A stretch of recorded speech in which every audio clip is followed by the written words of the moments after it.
Joining us today on the show is U.S. Congressman Rodney Davis. Congressman Davis, thank you for being with us. Central Illinois was hit hard with flooding. I know a lot of areas still remain closed off.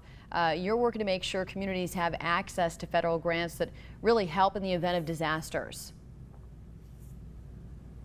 Certainly we are, and in my district along the Mississippi and Illinois rivers, many communities are fighting the floods right now. Sandbagging has been going on in Hardin, Illinois, in Calhoun County, and down in Grafton and Jersey County. They've been inundated with water. But what Illinois has done right over the last 30 years is really participate in the federal government's hazard mitigation program, moving flood-prone properties off of the floodplain.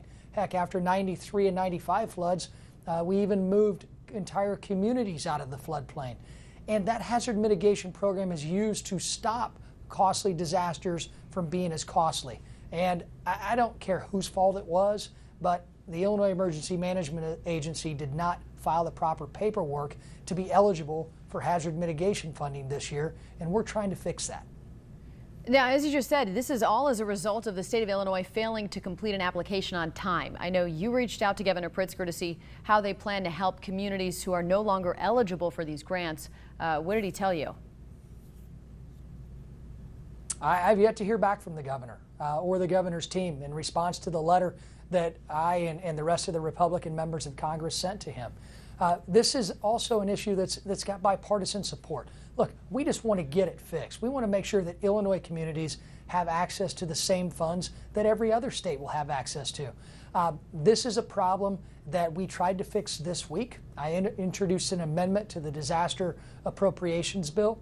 And unfortunately, the Democrat majority here in the House, they didn't rule my amendment in order, even though I had co-sponsors that were Democrats. Now it's up to our Senate. I certainly hope Senator Durbin, Senator Duckworth are able to have better luck than I had getting the Democrats here in the House to realize that Illinois should not be treated differently. Well, switching gears here, Democrats continue to battle President Trump over the Mueller report. Do you see an end in sight?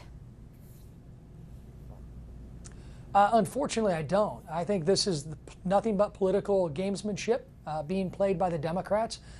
Jerry Nadler, the chairman of the Judiciary Committee, all of the House Democratic leadership, they're screaming about getting an unredacted report when there were only 6 lines of redactions that would have been related to something like grand jury material that cannot by law be released and not redacted in any public report. There's only about 6 lines in the section of the Mueller report that deals with obstruction of justice that they want to talk about. And they themselves, Chairman Nadler, Speaker Pelosi, and the Democrats in leadership, they can go read an unredacted report. They've chosen not to. This is nothing but gamesmanship, and it's time for our country to move on.